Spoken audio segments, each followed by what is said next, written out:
Assalamualaikum warahmatullahi wabarakatuh. Berjumpa kembali di channel Kamar Sato, bukan Kamar Soto. Di kesempatan kali ini saya mau sharing lagi mengenai pengalaman saya di bidang cara melatih Cana Limbata untuk dia agar bisa flaring tangan. Ini sekaligus menjawab juga komentar dari kalian ya.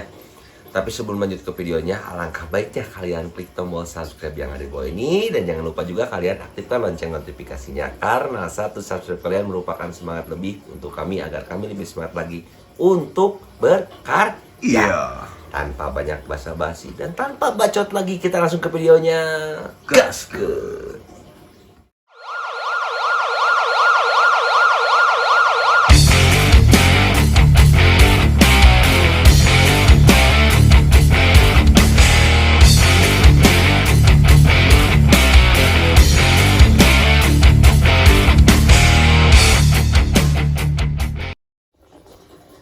Nah, di depan kita sudah ada Cana Limbata. Kalau yang ikutin vlog Kamar Sato itu bakal tahu ini sejarah Cana Limbata ini seperti apa ya. Dari mulai dia datang, lepas lendir, sampai dengan hari ini ya yang bisa dibilang untuk kondisi fisiknya itu udah bisa dibilang bagus ya. Udah nggak ada lepas lendir, cuman di mata masih ada sedikit kabut. Dan untuk Cana ini sendiri mentalnya itu belum ada, bisa dilihat ya tuh, dia masih cuek-cuek wae gitu. Nah di sini juga saya tidak bermaksud menggurui, hanya saja saya ingin berbagi pengalaman saya bagaimana caranya melatih Cana Limbata hasil tangkapan alam tentunya ya, agar dia mau flaring tangan. Sebelum ke sana kita harus tahu dulu, karena tidak semua Cana Limbata memiliki karakter yang mentalnya baja. Contohnya seperti ikan ini. Ikan ini itu adalah ikan yang memiliki mental kurang bagus menurut saya. Nah, gimana sih caranya agar dia mau flaring tangan? Oke, kita langsung bahas ya. Langkah yang pertama.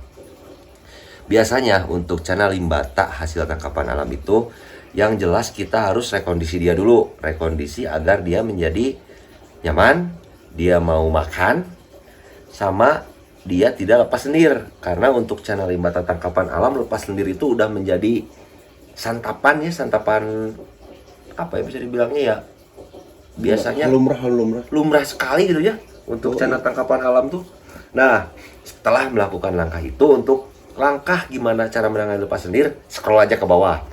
Setelah ikannya udah enak lagi, nah baru ke langkah selanjutnya, yaitu kita setting tank agar dia nyaman. Settingan tanknya itu kalau di Kamar Sato sendiri biasanya kita menggunakan settingan polos.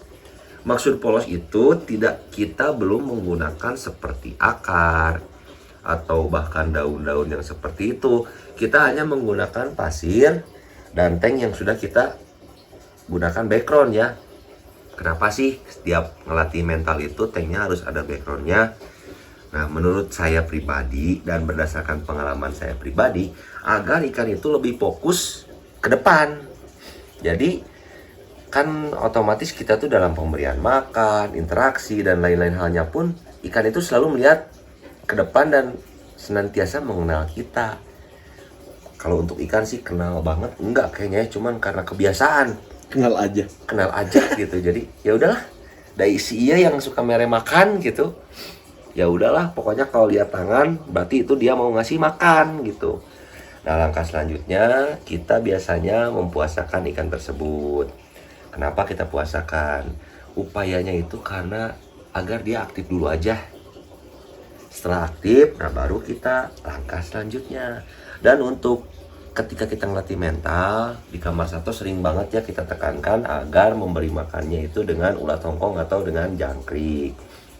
Karena pengalaman kami di sini, jenis apapun ikannya, pakan jangkrik dan ulat hongkong itu sangat baik untuk menaikkan mental.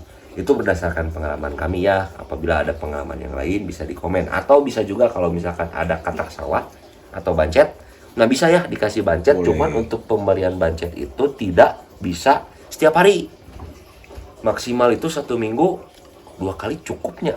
Atau kalau ukuran segini mah sekali we nya. sekali aja satu lah. Karena ikannya ini berapa senti sih? Belasan. Di bawah 15-annya lah, 15-16an kayaknya. Nah, setelah itu baru kita latih interaksi. Interaksi yang pertama, biasakan dia agar dia mengenal tangan kita. Pasti untuk ikan yang memiliki mental seperti ikan ini, ikan yang kurang baik, dia itu bakal kejar pakan. Itu udah otomatis ya, biasanya kalau ikan yang mentalnya kurang bagus itu pasti dia maunya kejar pakan. Nah, gimana agar dia mau pairing? Nah, contohnya nih, kejar pakan tuh. Jadi ketika dia lihat gerakan tangan tuh, peperepetan deh si gelang layangan diperepet. Nah, tapi itu tuh adalah salah langkah yang baik dalam membuat ikan cana mau pairing ke tangan ya. Salah satu tahap. Kalau ikan udah mau respon ke tangan, berarti tinggal lanjut ke tahap selanjutnya, yaitu melatih dia dengan kaca. Tadi tuh aku nyonyok kaca ya guys. Nih, iya. Nah, kalau untuk melatih dengan kaca, biasakan kan ikan tuh ada yang kagetan, ada yang enggak. Kalau saya pribadi pelan-pelan dulu. Nah, gini nih. Kita lihat respon ikan mau pairing atau enggak. Nah, seperti ini kan dia cek bebek, guys. Tuh. Cuek we, anggap nanti kaca teh. Naon sih? Jadi kadangkala mau, kadangkala enggak. Jadi angop-angopan lah si mentalnya tuh. Nah, kalau memang dia nggak mau ke kaca, kita coba langkah selanjutnya, yaitu ke benak. Misal ya, di sini saya mempunyai plosa. Nah, kita coba dengan menggunakan benak. Anggap aja pulpen. Pulpen lah bisa tuh. Ini kan masih respon bukan pairing ya. Karena kalau pairing itu biasanya si bengetnya itu ngebadagan, alias juga bangkong gitu tuh. Ngokop. Masih belum mau ke pulpen. Langkah selanjutnya menggunakan patung cana dulu gitu. Kita lihat responnya. Ada nggak? Kalah gigi degan. Nah, tapi si ini tuh biasanya kalau ke patung cana yang jelek suka mau.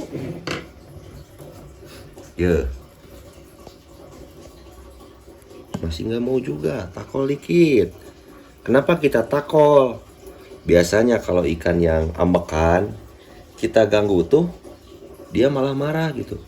Tapi dah siang mah tabah. Kalau tadi siang teh mau sih guys.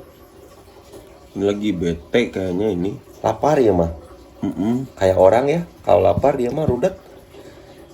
Nah, masih belum mau juga. Bisa menggunakan, kalau di bahasa burungnya itu untulan.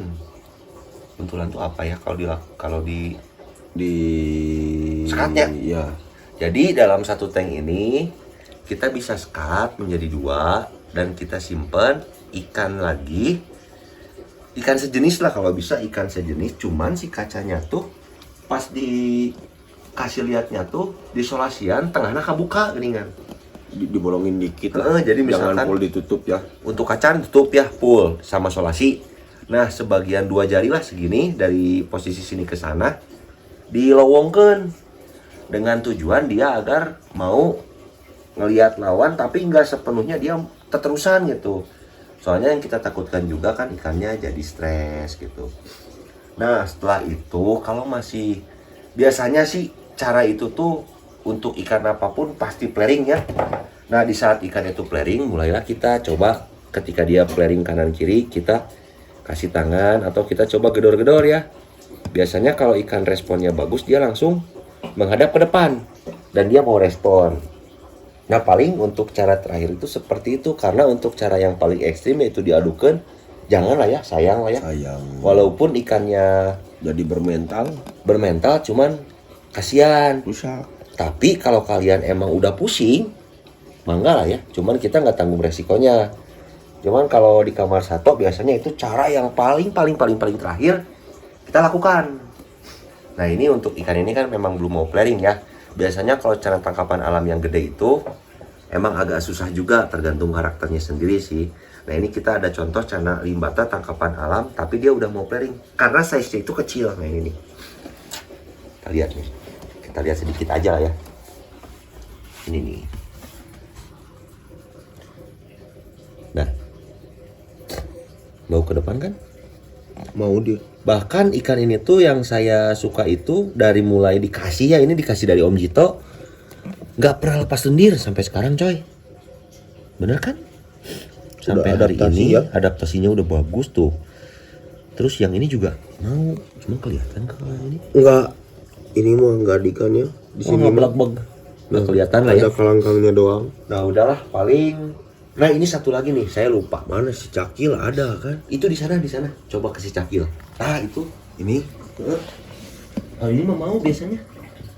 Mau nggak? dia lagi balilau. Padahal galak kemarin mah. Lain gelap dulu sih mah tukang ngegelan, baiklah. Bungan merenang. Itu ada yang golden base yang dulu. Oh iya, itu si keren itu mah. Nih yang mau lihat yang golden best? Iya dong. Iya dong, sini dong. Ini sayang. Nih. Ini mah ditaruhnya juga di ujung. Ya ini mah ikan adik Mas saya. Idiot. Kesayangan si dia ini mah tuh. Sampai lecet-lecet lihat. Udah sok bagan-bagan sorangan tuh. Ini tuh kita gunakan yang kah? Lihat. Tuh, dia teh kalau kayak gini suka mangap-mangap sendiri ke juru. Nggak tahu kenapa. Lihat flaringnya mantap. Tuh. Cuman ini tuh suka lecet-lecet, suka tuh loncat-loncat ke puguh. Nah kalau untuk cara sih paling gitu ya, bro. Yoi. Jadi lebih baik. Ya ada yang cepat, ada yang lama. Yang penting kalau untuk jenis sih mau jantan mau betina, di sini tuh sama aja. Untuk mental mah kalau emang dia dasarnya bagus, ya perang tetap perang attack. Cuman kalau Cana limbata yang tadi kita contohkan emang mentalnya belum kebangun. Cuman itu adalah langkah gimana caranya membuat mental ikan itu menjadi bagus. Nanti ketika ikannya mentalnya bagus akan kita update lagi. Saya lupa satu hal boy. Apa boy? Jadi gini, ini kan untuk tank segini kita bisa lihat karena ya ikannya ini mentalnya jelek. Ini tuh kalau menurut saya pribadi tanknya jadi kegedean. Kalau kata saya, kenapa saya bisa bilang begitu? Karena kamu tahu si Cakil Nih datang. Nah, yang penting respon dulu aja kan. Nah, ini tuh terlalu gede. Kalau bisa, tanknya diperkecil lagi. Diperkecil dengan air yang jangan terlalu tinggi. Setengah aja. Itu saya lupa kasih tahu. Karena kita udah buktikan si Cakil waktu itu gak ada mentalnya kita simpen di toples. Toples ini nih. Bahkan mentalnya jadi keren. Nih, toples ini. Si Andara Rao juga kadang-kadang suka mau. Ini kita lagi wamil ya. Lagi wamil di sini. Nantilah kalau udah pada bagus lagi mentalnya, biasanya kuil lah ya si Iman. Jos. Nah, Oh, langsung flaring, Cok. tuh. Flaring tuh. Ini. Nah yang penting harusnya Nah, masih. ini muka alien. Si yang tadi tuh disimpannya di tank ini dulu. Paling besok lah saya pindahin. Karena sekarang agak kurang fokus karena kita lagi banyak baby maru. Lagi senengnya. Iya lagi Seneng banget bibi sama baru. baby maru. Lah paling gambaran besarnya seperti itu berdasarkan pengalaman kami. Dan bagi kalian yang mempunyai cara lain, saya minta sharing aja lah ya kita di kolom komentar, kita berbagi ilmu karena ilmu yang tidak diamalkan bagaikan Pohon tak berbuah. Pokoknya terima kasih banyak untuk kalian yang selalu support channel kami. Saya doakan agar kalian selalu diberi rezeki yang melimpah, diberi kesehatan, dan juga dipermudah untuk segala hal. Dan jangan lupa tersenyum. Tetap di channel Kamar Sato, bukan Kamar Soto.